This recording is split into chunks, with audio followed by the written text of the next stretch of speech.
This section heading is called Verifying the Control Works. So first thing, let's navigate to yourbank.com and then let's log in as Bob.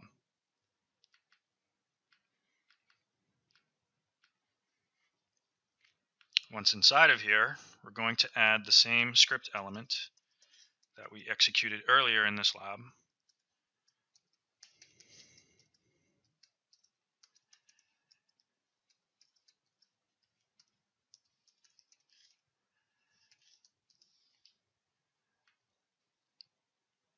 Now, when issuing the post, we don't see any JavaScript execute.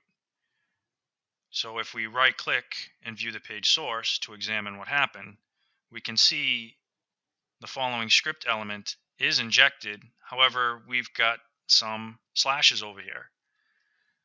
So again, you're going to be trying to bypass the control. And the way that you're going to do it is the same way that you did it in other chapters, where you go out, you do your research, both from how the control works as well as from the vulnerability databases. And then you're going to come in here armed with that information and also what you're seeing within this file and try to bypass the control.